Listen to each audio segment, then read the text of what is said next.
2024 파리 올림픽은 최다 금메달 획득 기록을 세우며 국민들에게 감동을 안겨주기도 했지만 선수들의 처우 개선에 대해서도 다시 생각해보게 만드는 계기가 되었는데요.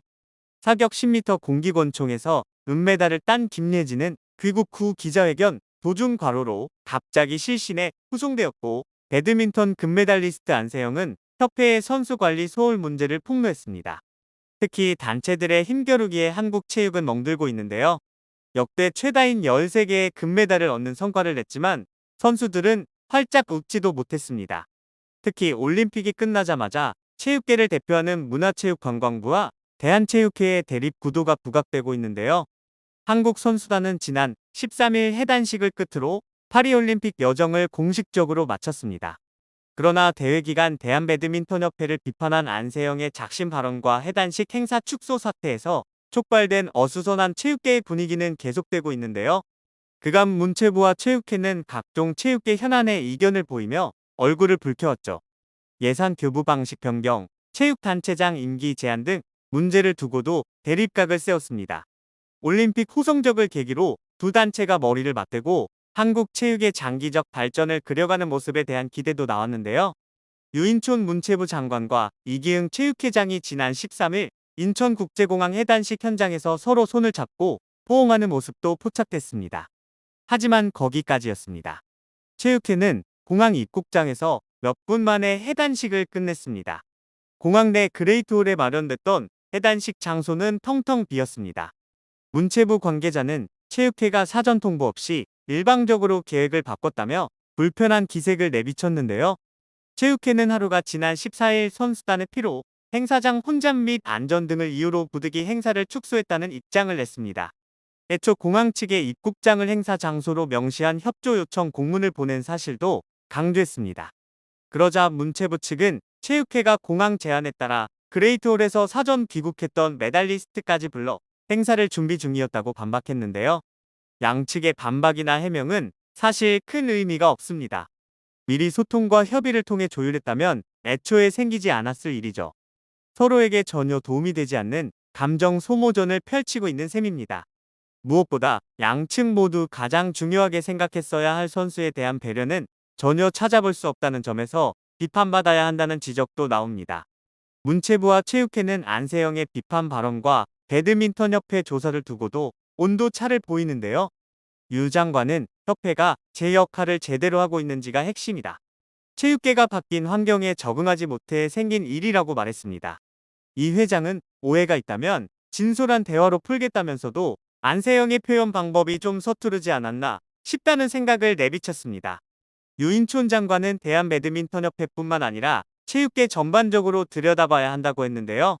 아예 싹훑을 기세입니다. 올림픽이라는 명분이 사라졌고 싸움만 남은 모양새입니다. 그런가 하면 대한체육회 직원 횡령 의혹까지 제기되었는데요. 대한체육회는 지난해 10월 외부 전문가가 참여하는 감사팀을 꾸려 특정 감사에 착수했습니다. 내부에서 법인카드 횡령 신고가 들어왔기 때문인데요. 결과 대한체육회 직원 A씨가 선수촌 운영부의 법인카드를 훔쳐 소고기 등 약 60만 원어치를 사먹은 것으로 드러났습니다. A씨가 문서를 위조한 정황도 포착됐습니다. 다른 부서에 자금이 필요한 것처럼 카카오톡 대화 내용을 꾸며내 140만 원을 빼돌렸다는 것인데요. 이때 카카오톡 대화 내용을 허위로 조작할 수 있는 특정 어플리케이션을 이용했다고 합니다. A씨는 또 사내 메일을 조작해 다른 직원의 급여 약 350만 원을 본인 계좌로 빼돌린 것으로도 조사됐는데 이 돈으로 비트코인에 투자한 것으로 알려졌습니다. 감사팀은 이 밖에도 A씨가 법인카드 등을 사용해 일식집 등에서 공금 460만 원가량을 임의로 썼다고 판단했는데요. 대한체육회는 A씨를 해고하고 횡령과 사기 등 혐의로 수사기관에 고발했습니다. 이어 관리 책임자도 징계 조치했습니다. 대한체육회에선 2년 전 자체 정기감사에서 용역 직원에 대한 갑질 논란이 불거지기도 했는데요. 1년으로 계약한 선수 식당 조리원을 20일 만에 해고한 게 문제가 됐습니다. 감사팀은 윗선에 대한 공식 보고 없이 무단으로 해고시켰다며 해고 절차에 대한 개선이 필요하다고 지적했습니다. 이 정도면 빙산의 일각이 아닐까 생각되기도 하는데요. 선수들을 신경 써야 할 체육 단체들이 이럴수록 선수들만 힘들어질 뿐입니다. 특히 선수들의 정신건강 지원 수준이 취약한 것을 두고도 많은 이야기가 오가고 있는데요. 전현직 스포츠 엘리트 선수와 지도자들을 대상으로 진행한 종목별 정신건강 지원 수준에 대한 설문 결과는 안타까움 그 자체였습니다.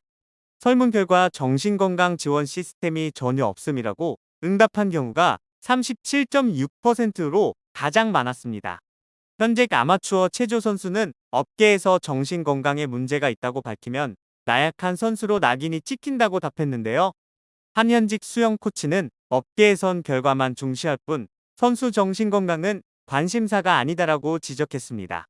다음으론 동메달 수준이라는 응답이 27.1%로 뒤를 이었는데요. 동메달은 최소 요건으로 소속 집단에서 스포츠 정신건강 전문가를 찾는 법을 안내하는 경우 등입니다. 주기적으로 상담을 제공하는 은메달 수준이라는 답은 22.4%였습니다. 금메달 선택한 이들은 12.9%에 그쳤습니다. 비교적 경제적 지원이 많은 프로 스포츠 종목에서 응답이 많았는데요. 한 프로야구 코치는 선수에게 놓인 사회적 압박, 개인 및 팀 성적 관련해 스트레스를 완화해주는 전문가의 역할이 크다는 것을 경험했다고 답했습니다. 반면에 한 프로야구 선수는 과거 전문가가 상주했지만 상담한 내용을 구단에 공개해 신뢰를 잃은 적이 있다고 답했습니다. 전문가들은 선수도 보통 사람처럼 정신심리적 시행착오에서 배우고 성장한다고 말했는데요.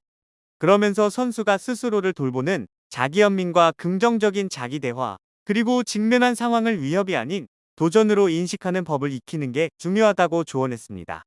이어 다양한 유형의 사회적 지지 체계도 필수적이라며 선수의 정신건강을 보살피는 데에도 주변 사람 모두가 힘을 합쳐야 한다고 강조했습니다. 그런가 하면 이번 올림픽에서 가장 큰 영향을 미쳤다고 할 수 있는 안세영의 발언에 대해 여전히 갑론을박이 이어지고 있는데요. 처음에는 협회 운영에 대한 직언으로 들렸지만 얘기가 증폭되더니 논점이 금전적 보상으로 옮아갔습니다. 여기서 등장한 논리 하나가 있습니다. 똑같은 대우는 역차별이라는 주장인데요. 우수 성적자에 대한 대우를 강화하자는 얘기죠. 사실 상상을 초월하는 연봉자들이 있습니다. 상금만 10억 원을 받는 선수도 있습니다. 이런 때 경기도 체육계에 전혀 다른 현실이 알려졌는데요. 바로 경기도 체육인들의 월 평균 수입입니다. 여기서 전문 선수 165명의 월 평균 수입이 169만 원입니다.